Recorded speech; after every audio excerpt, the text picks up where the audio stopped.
Globalization has brought many changes to the world we live in today. And now we will talk a meaningful topic, the impact of globalization on the culture and traditions of our indigenous people. As time passes, the modern world continues to bring many changes, including the rise of technology, education, and social media. But along with these developments, the traditions and customs carefully preserved by our indigenous communities have also been affected. Through this video, we conducted an interview with some members of the indigenous community to understand how globalization has changed their culture, what positive and negative effects it brought, and how they continue to preserve their long-standing traditions despite modern influences. With this video, we want to show that tradition and modernization can work together, that even with all the changes brought by the modern world, our culture and traditions can still be protected and preserved if we continue to promote and value them. Now, let's listen and learn from our interview about how modernization has influenced the culture of our indigenous people. Pinaagi ni ining interview kay Sir Eddie ato ang mahibaw-an kung unsa ang positibo ug negatibo nga impact sa globalisasyon sa ilahang tribo. Kasi mga dakong kausaban na inyong namatikdan sa inyong komunidad o sa inyong kultura sa Bagobo. Matud pa niya, kaniadto ang nitibo kay ignorante. Dunay iswelahan apan dili sakto ang pagtudlo ni ini. Ako kay kausaban ay kay kaniadto ba ang mga nitibo ignorante, no? Naispilahan pero kanang tudlo-tudlo lang katong mga Amerikano, pero karon lahi na gyud ako nag-usaban kinaedukar naman ang mga nitibo nga pareha na mo tribo Bagobo. Para kay Sir Eddie, dako kayog kausaban ang gihatag sa globalisasyon sa ilahang mga nitibo o sa ilahang tribong Bagobo. Isa na didto ang edukasyon nga naghatag nilag kaalam hilabi nas mga kalihukan ni ining kalibutan. Nanay sa among pagkaedukar do nanay maestra, nanay anang pulis, military tungod sa kausaban yun. Doon na yun akong kausaban namo ron. Tungod kay naedukar may pinagi po sa mga Bisaya. Na nagkaedukar kay Bisaya man yun ang sagaran sa una mga teacher ana, di ba? Na teacher ang mga Bagobo gumikan po sa kanang naabot na mga Bisaya. So mo na dako kay kausaban niya. Dili na po taksa na lang po ignorante og na may ignorante siguro to nagbukid. Sagaran karon na edukar na yun. Nabindag na kanaog na. Oo. Sir, no? So sa inyong pananaw, nganong niabot man yung mga kausaban sa inyong komunidad? Para kaniya, kaning mga kausaban nga nahitabo sa ilahang komunidad kay tungod sa pagsabay ni ini sa panahon. Nagubay siguro sa panahon, di ba? Oo. Wala di kausaban. So, bisan naa na ning mga kausaban, giunsa ninyo pagpreserba sa inyong kultura o tradisyon bisan sa moderno nga panahon? Ang among kultura, murag na kuan jud giusab na mo. Tungod kay sa una kanang nitibo pornitibo lang to karon gikuan na gilain na ang mga pamalaod mura og na combine na sa atong gobyerno karon. Una na gyud kausaban tungod kay pareha ng for example, doon ka panangitan na ng tribal. Murag na may connection sa atong barangay, murag mag-usa na sila.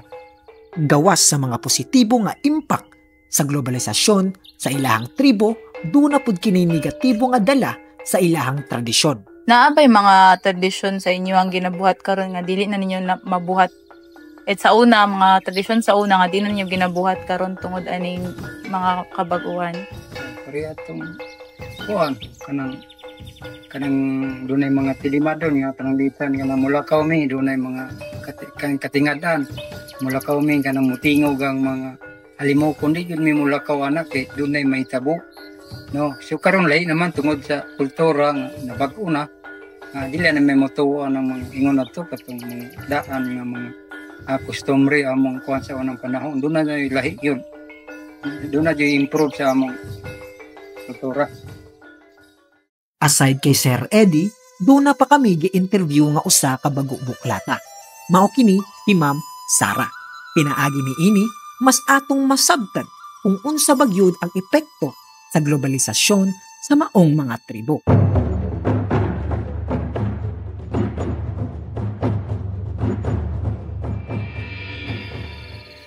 Okay, good afternoon everyone. No? So, ako dahil si Sarah Maika Impit and I'm 29 years old. So, ako usa ka mix.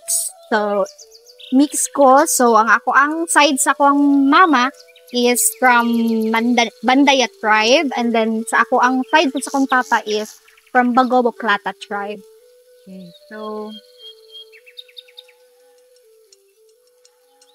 So asa ka ni dako te what lumad ay what lumad community nga kanang murag na mas na-expose ka or na-expose ba ka, and how was your experience growing up there? Okay. So, nagdako ko sa Davao de Oro, yun. Sa panibasan ako, Davao de Oro. Unya, actually, wala ko nagdako sa tribo sa ko ang mama, which is Mandaya tribe. Tapos ako nagdako sa tribo sa akong papa, sa Bagobo Klata tribe. So, ang ako nadak-an is mixed siya sa Bisaya o Mansaka na tribe. Tapos nagdako ko dito, wala kayo na ko na-experience ang isa ba ang amuang culture. I mean, among tribo, baga, wala ko na-experience. So, mas lamang jud ang mas lamang jud ang Bisaya na ako ang nadakan. So, even though you're not a pure Lumad, do you still consider yourself as part of the Lumad community? Yes, of course. Kay, gina-consider gihapon ako ang self as Lumad. It is because lisod kay kalimtan ng imuhang roots. So, importante kay na siya para sa ato ang di na to kalimtan ng kung asa tagikan. So, how do you stay connected sa inyong roots or a little bit culture with your tribe? Okay, how connected gahapon siya sa kuwat is because sa amo ang pamilya, sa side sa ako ang papa, sa ako ang mama, nag-adto man gihapon sa ilahang lugar, and then which is amazing gihapon kaayo kay they are very fluent sa Mandaya na dialect sa akong parents sa mama na side, and then of course sa akong papa na side sa Bagobo Klata, fluent gihapon kay sila mag istorya maong connected gihapon ko somehow sa ilaha. So na kay mga kanang world na yung mga kamahiin na ba sila mga nana kanabalaan gikan na kay nabalang gikan sa ilaha kanang mga practices na ilang ginabuhat. Practices. Oh. So, sa side, sa ako ang father side sa Kalinan, sa Bagobo Klata tribe. So, naka-experience gapon ko og naghapon sila dancing practices ba, kumbaga.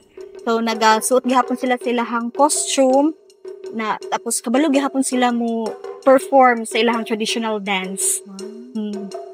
So, ano yung mga kanang usual na events or kanang occasions nga ginabuhaton nila tungkol sayaw?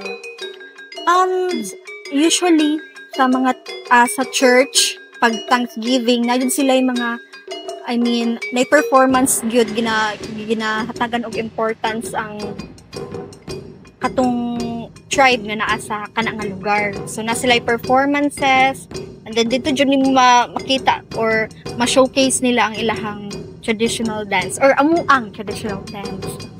So, do you think globalization is nakatabang or nakadaot sa inyong kultura?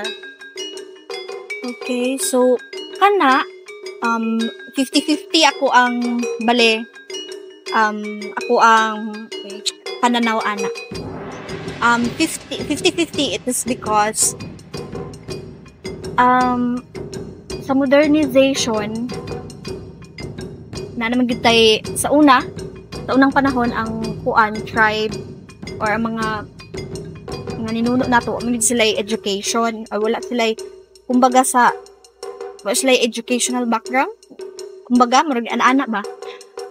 So karon 50-50 because na siya negative impact pod kay ang uban sa sobraan na modernize na limta na sa uban ang ilahang roots na dito na sila ni jump na or ni grabe na ang pagka-modernize, nalimtan na sa uban ang kanang dialect, ang practices, mo na siya ako ang point sa akong pananaw ra po. So, what are the opportunities na nadala sa globalization like education, technology, or livelihood nga feeling mo maka-benefit sa usa ka tribe?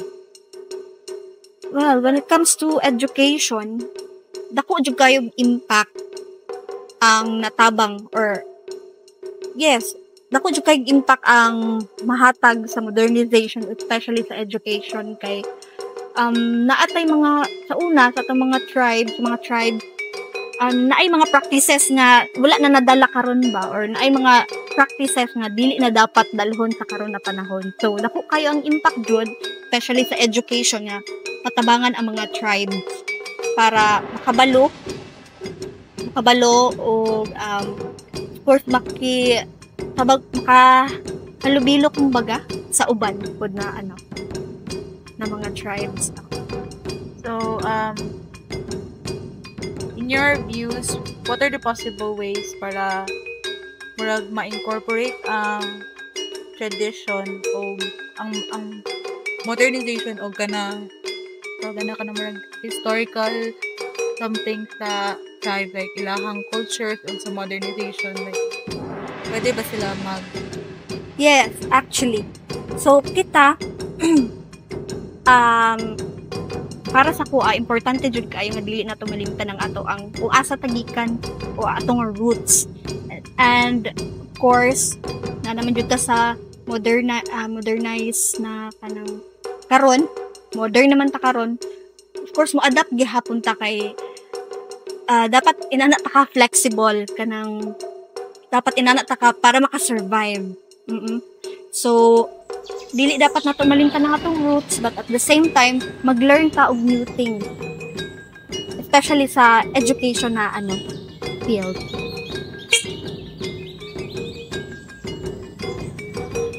So for you, what is that like unsay kanang future sa mga lumad community nga gina-adapt nila ang globalization, ang pagka-modernize, especially having technology, better ways to have work or livelihood, and kanang tarong na shelters. Syempre, diba sila before, kay gapuyo sila sa mga lipahat, kanang kubo, and now kay I've seen dito po, kay medyo, well-established na ilahang mga balay. So, kung sa ilang murag tomorrow, if ever na dyan nilang globalization nila dyan silang community. Kana siya kay sa ako atong point of view kay maayo pud siya kay kanang mag-adapta sa globalization karon kay dira man ta maka-survive.